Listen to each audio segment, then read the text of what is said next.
Hey everybody, and welcome to episode 87 of the Building a Law Firm podcast. What is up? Hopefully you're glad to be here. If this is your first time listening, the goal of this podcast is to help you make your first six figures or your next six figures with your law firm. I'm Christopher Small. I'm the owner of CMS Law Firm, and I created this podcast to really just teach you kind of or share with you the things that are working with me, work for me, with me, both. Things that aren't, right? The ups, the downs, the ins, outs, all this kind of stuff. And today I wanted to talk to you about something that I've been thinking a lot about. I've sort of said some things in the past that they all mesh up with this stuff. But I want to talk about 5 law firm owner networking mistakes. I'm beginning to see a pattern with the people that are good networkers and the people that are bad networkers. And I wanted to share some of these things with you in case you are struggling with your networking, in case you have seen things change with the way that your referrals are coming in or going out. Just kind of share with you some of the things that I've been seeing both with myself as I continue to network and learn and become better at it, and with others as I've sort of heard stories and just seen firsthand some of the things that people do that just don't work, right? And I think to begin with, before we even get going too far, I wanted to just talk about sort of I'll give you my background on networking, okay? I opened my first law firm in 2009, and I was completely against networking, 100%. No one had ever really taught me how to network before. People had always talked about it, but I never saw the value in it because I never really understood how it worked. Like I couldn't connect the dots. I couldn't figure out how just by sort of hanging out with someone, you could get them to send you business. And it could be because I'm just like ice cold, unemotional, cyborg type of a person. And in some respects, I am that way. I mean, I care about people's feelings deeply, and I'm very respectful, but I don't really like. I'm not good at empathizing, right? Or sympathizing. Just not my personality. So, it's always weird for me just to talk to people. I also don't like to make small talk, right? So I don't know. Hopefully, I'm sounding like you, maybe a little bit, and dispelling some of your excuses for not doing networking, because I went. Several years I didn't do networking at all. I just sort of hung out with people that I liked, and I wasn't really too concerned about actively networking. And I was using Google. I was crushing it. Everything was awesome. And then Google updated their algorithm. Things changed a little. I was like, oh my God, where's all my clients, right? So I had to sort of rethink the way that I approached my business, which really just meant I needed to include some different streams of clients rather than just putting all of my eggs in one basket. So I began to sort of look at and think about networking and really try to learn networking. And I did. I had a buddy who I would consider like one of the best networkers I've ever met, ever. He's just super good at it. He has a specific and definite approach. There's a methodology behind what he does, and he's very effective. But on that same note, he has to work really, really hard to generate the referrals that he does. And one of the downsides that I see to networking is the need to continue to sort of reach out and do things to continue to maintain those relationships to get those clients. And it can be, I think it's important and worthwhile, but you have to be careful. There's a fine line between, I think, again, putting all of your eggs in the networking basket, which we'll talk about here in a little bit. So anyway, then when I opened my last firm, CMS Law Firm, the estate planning law firm, I went really heavily into networking, and I was meeting a bunch of people. I was doing a bunch of things, and I was seeing some success, but I was also noticing some things that I didn't like, and that's sort of what we're going to talk about today, are some of the things that I learned through that, some of the things that I learned just in having conversations with other people that rely heavily on networking, in particular financial planners who I talk to all the time, and I'm always asking about this stuff. And the goal here really is just to hopefully just improve the way that you view and approach networking. I'm not really trying to get you to do anything in particular. I just want you to sort of maybe reflect and be self-aware about what you are doing or not doing, and then try to just make subtle shifts to improve the return on your networking investment. Fair? Okay. So and I actually made a list this time. Normally I don't write these things down, but I was sort of thinking about what I wanted to talk about. These things came to me quickly. I didn't want to forget them, so I wrote them down. Okay, so number one. Okay, so the first law firm owner networking mistake that I see is continuing to take bad meetings. What is a bad meeting? A bad meeting is a couple of things. A, it's somebody that you don't like. Okay? If you are meeting with somebody because you think they can send you a bunch of business but you don't like them, stop doing that. Okay? Number two, somebody that you really don't think is going to be able to refer you business in the future. All right? And what I really mean by that is, so let's just stick with that. And then number three, okay, because they don't have to have all three of these things for you to keep talking to them, but they need to have some of them. And then number three is just no, people that don't have any ambition. They're not trying to grow their business. They're not doing their own outside networking. These are sort of three signs of a terrible networking partner. And what I would say is you want to have at least two of those three to even consider continuing to have meetings with the person. Okay? Because, and here's why. And what I would say is one of those things must be that you like them. Okay? The whole point of networking is for me at least, is to create real relationships. I want to hang out with people that I like. I want to become invested in them as people. I want to care about how their business does. I want to care about how their family is. I want to learn about what they like and don't like. And if I don't like this person, then I just can't do that. I can't fake it myself. If you can, that's great. Give it a shot. But I think you're going to find that you're much happier and that things work better if you like the people that you're networking with. Not able to refer you business is a problem, obviously.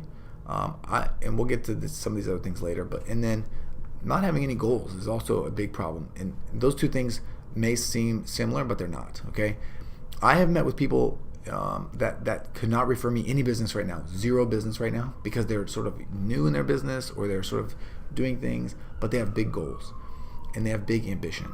And I can see that they're actually actively working towards those things.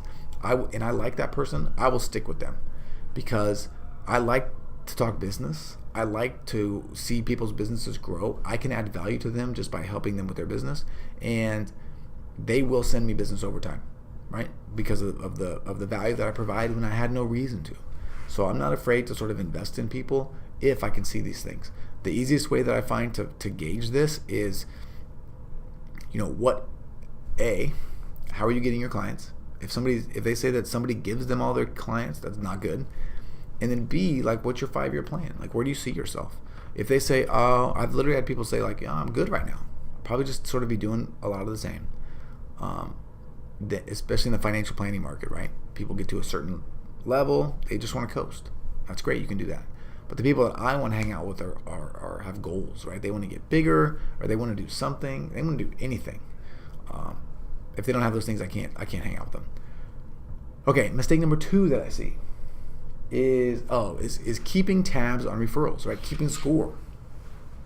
Now, I've got some people in my referral network that are die-hard scorekeepers. I literally don't keep score at all. I don't care because I believe kind of in the law of attraction, right?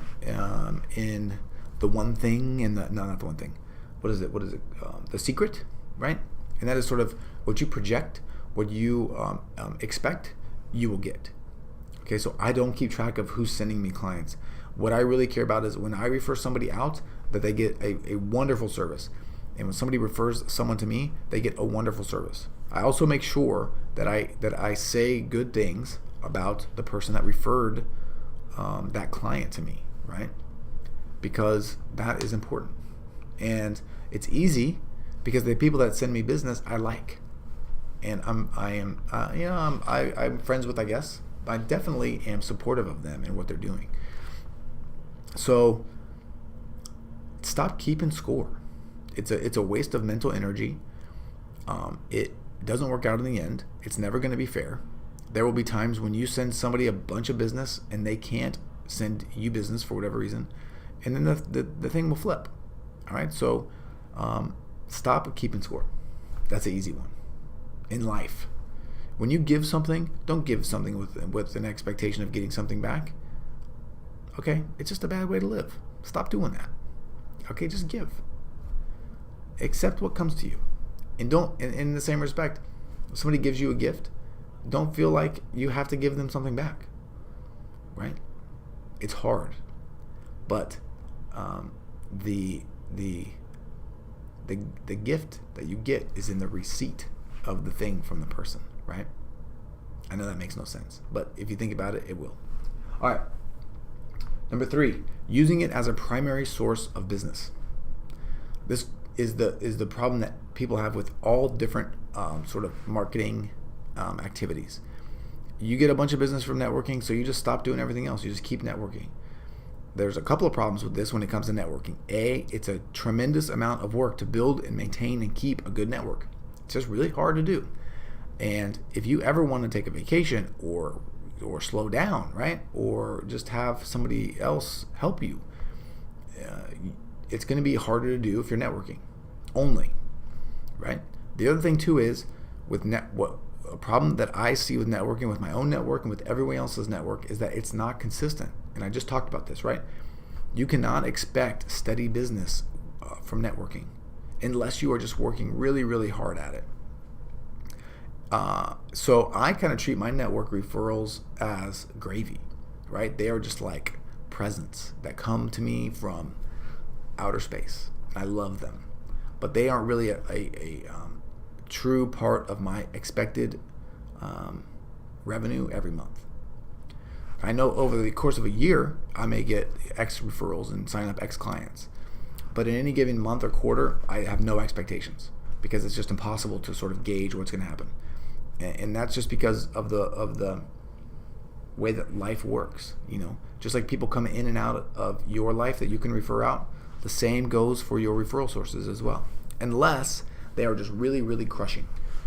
And they're doing a lot of lead gen that's not networking themselves, right? That's another mark of a good network partner, is someone that doesn't just rely on networking themselves for business. Okay, you want someone that's generating sort of colder leads, because there's a lot more opportunity to refer that business out than referrals. Okay? Number 4, trying to have sex on the first date. I've never been there, never done that. I'm respectful. I'm just kidding you. Oh, I'm not kidding you that I've never done that, but you get the point. You know, you go sit down for coffee with someone. There's nothing worse than them saying, like, how much business can you send me? Right? When can I expect my first referral? Or, I'm not going to send you somebody until you send someone to me. Or, you know, I want to have a quid pro quo. I'm going to keep track. We should be sending each other X referrals a quarter, right? That's the first meeting. There's nothing worse than that for me, right? Because again, I'm not really approaching this from like a mechanical standpoint. I want people that I like, that I can support, that I want to hang out with, and that I know will do good work. And you cannot know any of these things about someone the first time that you meet them. All right? That doesn't mean you may not catch a referral from somebody right away. It's happened to me many times. I'll go meet with somebody, I'll have coffee with them, and they'll send me business. But the one thing I never do at those meetings is ask for business. Never. I think it's understood. You know, what I try to do at these meetings is just get to know the person, get to know what they're about, what their goals are, what's working for them in their business, what their challenges are, learn about their family, how they got to where they are, and then I'd say the same thing about myself. Right? I'm trying to create a relationship. So don't ask, you know, you wouldn't ask for sex on the first date. You know, I haven't dated for a long time, but 15 years, I think. Yeah. Almost 16 years. But I did date in the past. And I know that's a big no-no. It doesn't really usually work for you. And it's not going to work for you in networking either. Okay, and then last but not least, mistake number 5 law firm owners make when it comes to networking is using networking as an excuse not to advertise. Right? And this sort of flows back into some of the other things that we've talked about. But just as I was using advertising in the past or SEO in the past as an excuse not to network, the reverse of that works as well. Okay? It's really important that you understand the risk that you are taking by relying on one source of business for your business. Okay? You should be networking, you should be advertising, you should be creating content, you should be doing all sorts of different things to get business. And by putting all of your eggs in one basket, you're taking a tremendous risk. Somebody could come and create a relationship with your network partner tomorrow, and all that business could dry up. That person could die. They could get fired. They could take a new job. They could do anything can happen. They could get in an accident, right? And then you would be wiped out.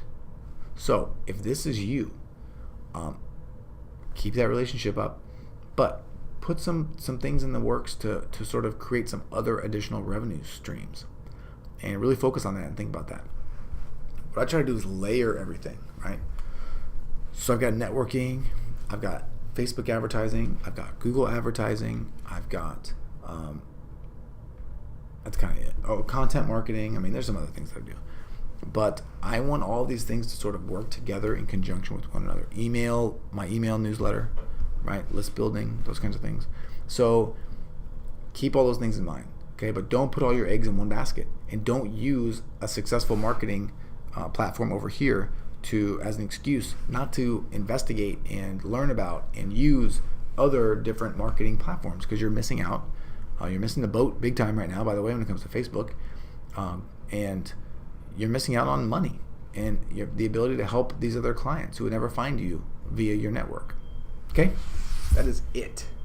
Hopefully that made sense. Hopefully this has sparked you into A, doing better networking, B, creating extra sources of new leads, right? And then C, just crushing it. Okay? Once again, I'm Christopher Small. I am the owner of CMS Law Firm and building a law firm. If you want to learn more about this, I have a whole course on networking inside of Infinity Clients Workshop that kind of runs through the way that I do these things, the questions that I ask people, the things that I'm looking for. It's sort of a step-by-step how-to. If you're a member of Infinity Clients Workshop, you get that plus everything else I've got. We do weekly group sort of coaching and training and meeting, Q&A. I've got a Google Ads course, Facebook Ads course, all this stuff. $97 a month is all that it is. Super simple, super easy. If you're interested, go to buildingalawfirm.com/infinity. That will get you there. buildingalawfirm.com/infinity. So you cannot afford not to check this out. For $100 a month, you can access all of this. It's ridiculous. It's so ridiculous, I don't even like sort of pumping it up. It's just no brainer. Okay? But anyway, appreciate your time. I hope this helped. And I can't wait to talk to you again next time. See ya.